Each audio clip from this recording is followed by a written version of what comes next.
The idea of a large truck barreling down the highway, carrying a heavy load and without a driver's hands on the steering wheel may seem strange and even frightening to some. Well, in China, that is exactly what's now being tested. America's biggest economic crisis is hiding in plain sight. While economists debate inflation, a $200 billion industry is collapsing faster than experts predicted, and most people have no idea it's happening. Truck prices have exploded 42%. A basic Ford F-150 jumped from $32,000 to $45,000. Premium trucks approach $90,000, more than what most families earn annually. Meanwhile, interest rates skyrocketed from 3% to 15%, turning reasonable payments into financial disasters. How did manufacturers convince themselves that abandoning core customers was good business? Why are dealerships bleeding money on unsellable inventory? What happens when an industry forgets the people who made it successful? Stick around because the ripple effects are spreading globally, and the final revelation about America's economic future will question everything you thought you knew about capitalism. The interest rate annihilation.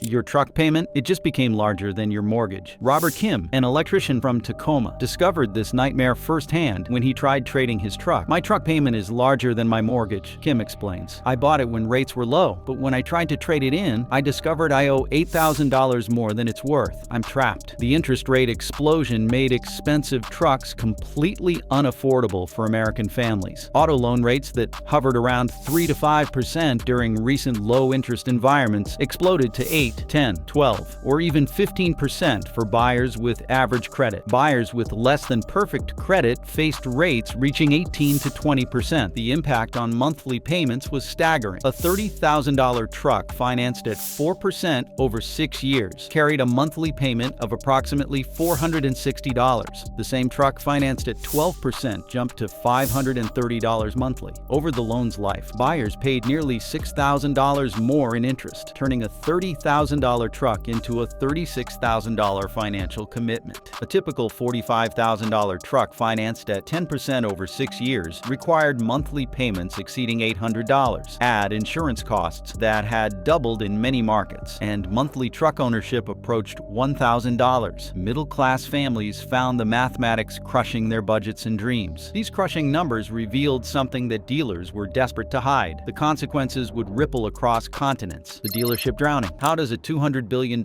industry collapse? One unsold truck at a time. Jim Patterson inherited Patterson Motors in rural Oregon from his father and planned to pass it to his son. Instead, he found himself drowning in a financial nightmare that would have seemed impossible just years earlier. "We've got 47 trucks on the lot right now," Patterson explains, exhaustion weighing down every word. "At an average cost of $12 per day per truck, we're bleeding over $500 daily just in carrying costs. That equals $15,000 monthly before we pay a single employee, cover insurance, or keep the lights on." The flooring cost hemorrhage was destroying dealership profitability nationwide. Over 25,000 random access memory pickup trucks sat unsold on dealer lots across America, many for over 460 days. Toyota Tundras that once flew off lots in weeks now average 250 days unsold, with dealers slashing $8,000 to $12,000 off manufacturer suggested retail prices just to generate interest. A $60,000 truck sitting unsold for 6 months cost dealers over $2,700 in financing charges alone. Multiply that across hundreds of vehicles, and major dealerships paid $50,000 to $100,000 monthly just to keep unsold trucks on their lots. The traditional markup on truck sales, typically 3 to 5% of vehicle price, could not cover flooring costs when vehicles sat unsold for months. This inventory crisis was creating something much worse than financial problems. Meanwhile, on factory floors across America, we just analyzed flooring costs across thousands of dealerships and traced the exact financial mathematics destroying the industry. You now understand the $15,000 monthly bleeding that experts won't talk about publicly. Hit subscribe because this kind of deep financial analysis takes months to uncover, and we're just getting to the real devastation. The consumer devastation. The repossession crisis reached levels not seen since the Great Depression. Maria Rodriguez of Portland had purchased a Ford F-151 2 years earlier when she earned $75,000 annually as a construction project manager. When her company downsized, her income dropped to $52,000, yet her truck payment payment remained at $897 monthly. After struggling for 6 months, Rodriguez voluntarily surrendered the vehicle rather than face repossession. "I still owe $14,000 on a truck I don't even have," Rodriguez explains, pain evident in her voice. "The auction price didn't cover my loan balance, so now I have massive debt and no vehicle. My credit is destroyed, so I can't get financing for anything else." Vehicle repossessions increased 28% year over year, with trucks representing a disproportionate share of seized vehicles. Families who stretched to afford truck payments during good times found themselves unable to maintain commitments when faced with inflation in housing, food, and other necessities. Credit score devastation affected millions as repossessions, voluntary surrenders, and missed payments destroyed financial reputations built over decades. Consumer behavior shifted permanently. Americans who traditionally traded vehicles every 3 to 4 years began holding trucks for 7, 8, or 10 years.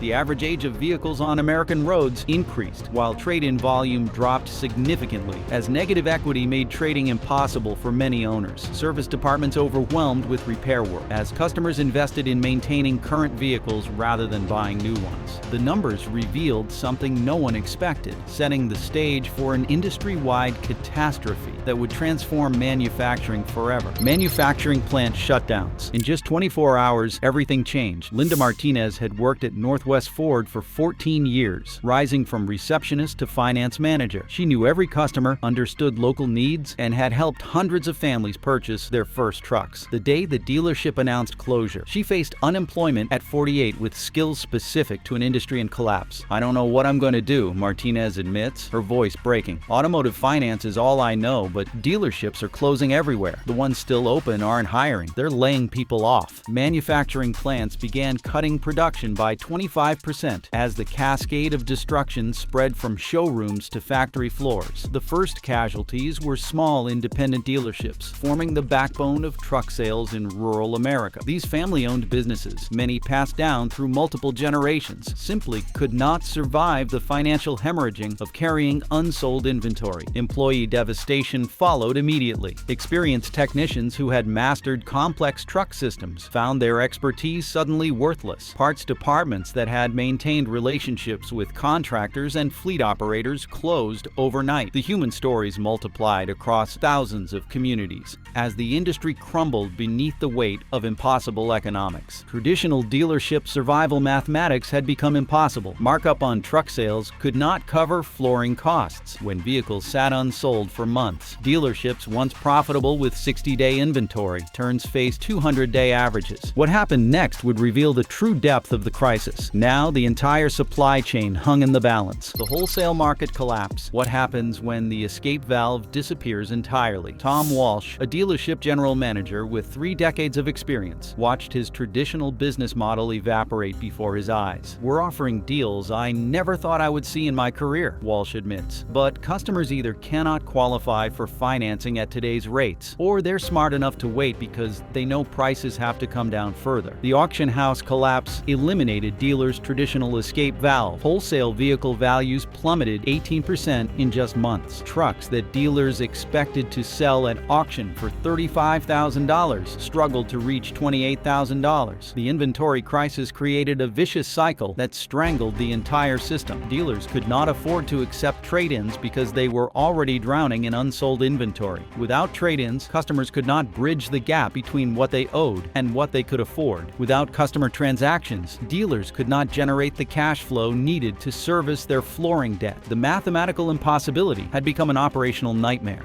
Desperate measures became standard practice. Dealers offered discounts that would have been unthinkable just 2 years earlier. $8,000 rebates on Tundras, $12,000 markdowns on F-150 Raptors, 0% financing for qualified buyers on trucks that still carried inflated manufacturer suggested retail prices. Even these desperate incentives failed to move inventory. The collapse accelerated through spring and summer as independent dealers who had weathered the 2008 financial crisis, pandemic shutdowns, and multiple recessions found themselves overwhelmed by a crisis they could neither control nor predict. This market destruction was spreading far beyond individual businesses. Across the ocean, global competitors were watching the regional economic decline. Small towns weren't just losing dealerships, they were losing their economic foundation. What made this perfect storm so devastating was how each element reinforced the others, while creating an invisible recession that national economic indicators completely missed. Regional economic decline accelerated in areas dependent on truck-related industries. Communities built around dealership suppliers or manufacturing plants entered recession-like conditions, even as broader economic indicators remained relatively stable. The destruction spread far beyond the automotive industry itself into retail sectors depending on truck buyers. Home improvement stores saw sales plummet as contractors and homeowners cut back on purchases. Recreational vehicle dealers watched sales evaporate as customers could no longer afford to tow boats, trailers, and campers. The ripple effects created a hidden economic disaster affecting millions of families in truck-dependent regions. High prices made financing more difficult, high interest rates made expensive trucks impossible to afford, and excess inventory forced dealers into desperate tactics that further eroded consumer trust. The cascade threatened not just individual businesses, but entire economic ecosystems that had sustained communities for generations. Small towns that had built their economic identity around automotive manufacturing, parts supply, or dealership networks faced an uncertain future. Local banks that had specialized in automotive lending saw their business models threatened. Insurance companies dealing with increased repossessions faced mounting losses. The crisis was about to reach its most devastating phase. Behind closed doors, everything was different. Credit score apocalypse. Families who had maintained perfect credit throughout their adult lives suddenly couldn't qualify for apartments. The financial devastation extended far beyond missing truck payments into a comprehensive destruction of American family financial security that would reshape entire communities. Credit score devastation affected millions of families as vehicle repossessions, voluntary surrenders, and missed payments destroyed financial reputations built over decades. Families who had maintained good credit throughout their adult lives suddenly found themselves unable to qualify for mortgages, credit cards, or even apartment rentals. The truck payment crisis cascaded into broader financial destruction, affecting housing, education, and consumer spending. Banks began declining 1 out of 5 new auto loans as the crisis deepened. Lenders seized trucks at unprecedented rates as families who had stretched to afford payments during good times found themselves unable to maintain commitments during economic uncertainty. Repossession rates climbed 23% nationwide, creating a secondary crisis in the used vehicle market. The psychological impact proved as devastating as the financial damage. Families who had worked their entire lives to build financial stability watched it evaporate under the weight of underwater truck loans and impossible payments. The American dream of reliable transportation for work and family had transformed into a financial nightmare, crushing households and reshaping entire communities. Financial institutions faced mounting losses as truck loan defaults cascaded through their portfolios. Credit unions that had specialized in automotive lending saw their member base shrink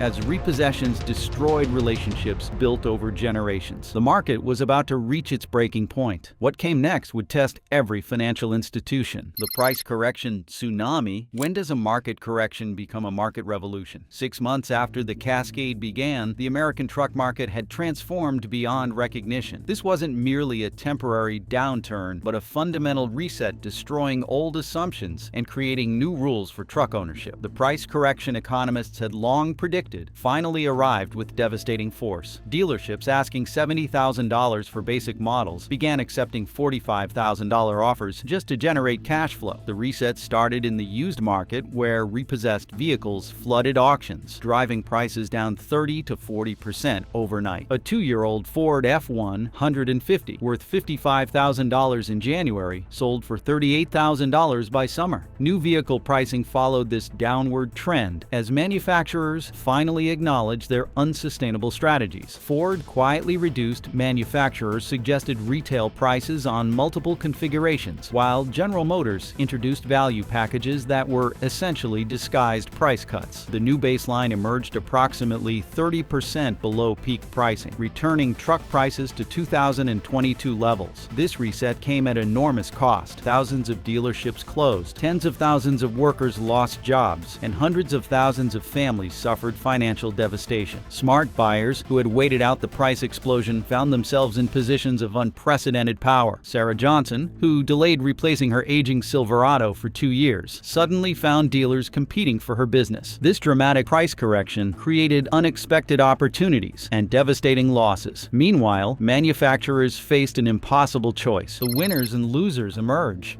The market reset didn't just create opportunities, it rewrote the rules of automotive ownership. While basic work trucks saw significant reductions, premium models remained artificially elevated as manufacturers tried maintaining luxury positioning. Desperate dealers slashed prices below cost to generate cash flow and reduce flooring expenses. Cash buyers became marketplace kings, while financing disappeared for average consumers. Independent used car lots specializing in affordable vehicles found their inventory in high demand as buyers sought reliable alternatives. I went from not being able to afford anything decent to having dealers call me with deals, Johnson explains. I got a truck that would have cost $68,000 last year for $44,000 this year. Manufacturer casualties were severe and permanent. Stellantis saw market share collapse by over 40%, while Ford eliminated its premium Raptor lineup entirely. The brands struggling most were those that had historically relied heavily on truck sales. General Motors, despite having a diversified portfolio, saw poor sales largely attributed to higher-priced, higher-trim pickups that Americans simply rejected. Dealership survivors were primarily large, well-capitalized groups that could absorb months of losses. Small independent dealers forming the backbone of rural truck sales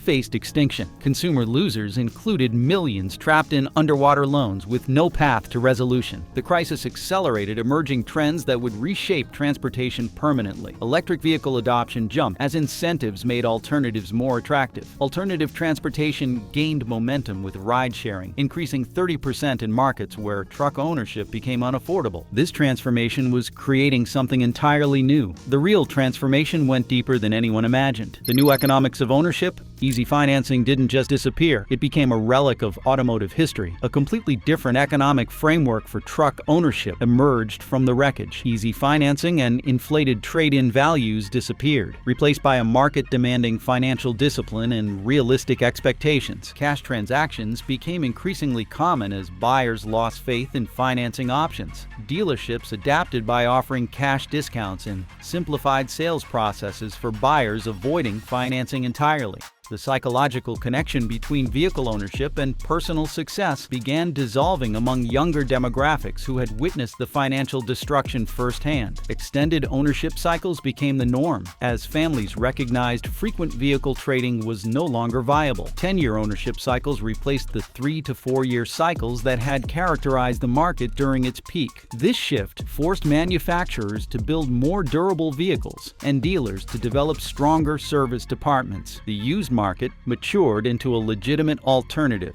as certified pre-owned programs expanded. Manufacturers who had pushed customers toward new vehicles found themselves competing in previously neglected segments. Quality expectations increased as consumers demanded vehicles capable of lasting a decade without major repairs. Consumer behavior reflected permanent psychological changes. The era of trucks as status symbols ended, replaced by a market focused on practical utility and affordable ownership. Families who had learned painful lessons about overextending financially approached vehicle purchases with newfound caution and skepticism. The changes extended far beyond economics into American culture itself. The psychological transformation would prove even more profound. The cultural shift. What happens when the American dream becomes financially impossible? The truck market collapse triggered a fundamental reevaluation of transportation, ownership, and financial priorities that extended far beyond the automotive industry into the heart of American culture. Alternative transportation models gained legitimacy as traditional ownership became unattainable. Subscription-based vehicle access, community-owned transportation networks, and extended ride-sharing arrangements filled gaps left by collapsed traditional financing. Younger consumers embraced these alternatives with enthusiasm rather than viewing them as compromises. The cultural significance of truck ownership underwent permanent transformation. Vehicles that once symbolized success and independence became reminders of financial vulnerability and corporate manipulation. Families who had prioritized vehicle payments over savings learned to value financial security over transportation status. Regional variations emerged as urban areas adapted more quickly to alternative transportation, while rural communities struggled with limited options. The divide between transportation-rich and transportation-poor communities deepened, creating new forms of economic inequality based on mobility access rather than vehicle ownership. Manufacturers found themselves competing not just against each other, but against alternative transportation models that offered greater flexibility and lower financial commitment. The industry that had convinced Americans they needed new vehicles every few years faced consumers who questioned whether they needed to own vehicles at all. As 2025 concluded, the truck market stabilized at dramatically lower price levels, but crisis scars remained visible everywhere. The crisis was spreading globally. Around the world, other automotive markets were taking notes. International market reactions.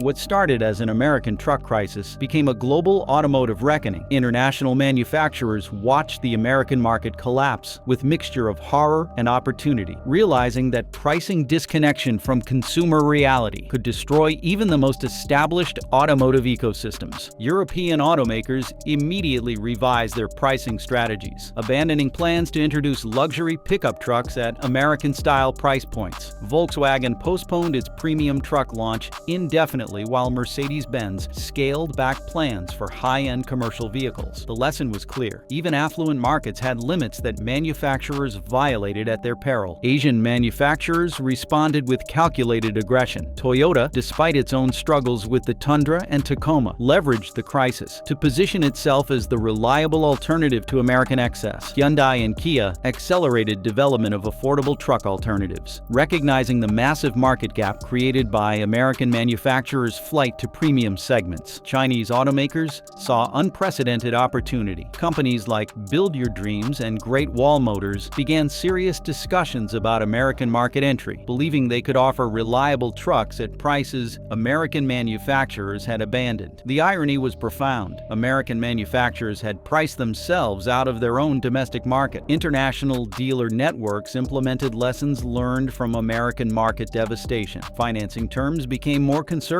inventory management tightened, and customer qualification processes strengthened. The global automotive industry had witnessed what happened when manufacturers forgot their customers' financial reality. The destruction was spreading throughout global manufacturing. The ripple effects had only just begun. Supply chain restructuring. The collapse didn't just affect trucks, it rewrote global manufacturing. Steel producers faced demand destruction as truck production plummeted. Aluminum suppliers scrambled to find alternative markets as automotive demand evaporated. Electronics manufacturers discovered that automotive components represented far more of their business than previously realized. Shipping companies found themselves with excess capacity as the flow of automotive components from Asia to North America slowed dramatically. Port facilities built to handle automotive imports sat partially idle, while logistics networks designed around just-in-time delivery faced fundamental restructuring challenges. The semiconductor shortage that had plagued the industry transformed into semiconductor surplus as truck production cuts freed up chip capacity. Component suppliers who had invested billions in automotive-specific manufacturing found themselves with stranded assets and uncertain futures. Historical parallels emerged to previous industrial restructurings. The steel industry collapse of the 1980s, the textile industry migration, and the electronics manufacturing shift to Asia all provided lessons for managing industrial transformation. transformation. However, the speed and scale of the truck market collapse exceeded historical precedents. Labor markets experienced profound disruption as automotive manufacturing skills became less valuable, while software, logistics, and alternative transportation expertise commanded premium wages. Communities built around automotive manufacturing faced the same challenges that steel towns had confronted decades earlier. Cross-sector impacts revealed how deeply automotive manufacturing was embedded in the global economy. Innovation was emerging from this destruction. The transformation would reshape capitalism itself. The future of transportation. How do you rebuild an industry that forgot its customers? Innovation emerged from crisis as entrepreneurs and established companies developed alternative approaches to personal transportation. Subscription services offering access to various vehicle types gained traction among consumers burned by traditional ownership models. Community-owned vehicle fleets provided rural areas with transportation options that individual ownership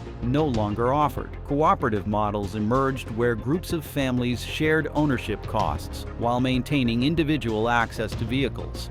These approaches offered economic benefits while preserving the practical advantages of truck ownership.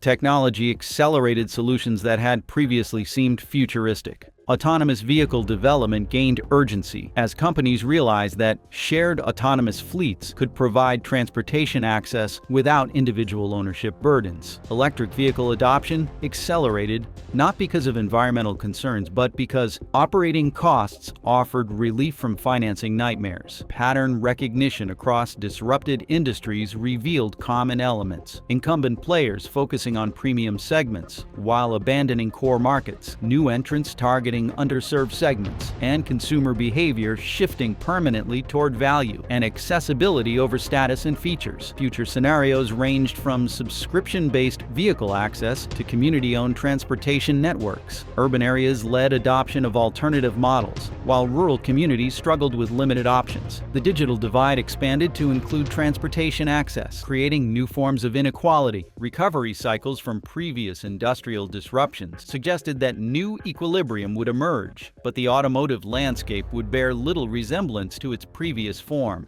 The lessons from this collapse would reshape business forever. Back in America, the seeds of recovery were already being planted. Lessons for the global economy. The truck market collapse became the textbook case for 21st century industrial transformation. Business schools would study the crisis throughout coming decades, extracting lessons about market overextension, consumer disconnection, and the dangers of prioritizing short-term profits over long-term sustainability. The most critical lesson involved the mathematics of impossibility. When product pricing exceeded customer financial capacity by such margins, market collapse became inevitable regardless of product quality, brand loyalty, or marketing sophistication. American truck manufacturers had created a mathematical impossibility that no amount of financing manipulation could solve. Corporate strategy lessons emerged about the dangers of abandoning core markets in pursuit of premium segments. Companies that focused exclusively on high-margin products discovered that volume markets provided stability that luxury segments could not replace. Diversification across price points proved essential for long-term survival. Financial institution lessons centered on the dangers of enabling unsustainable consumer debt. Banks and credit unions that had facilitated truck purchases beyond customer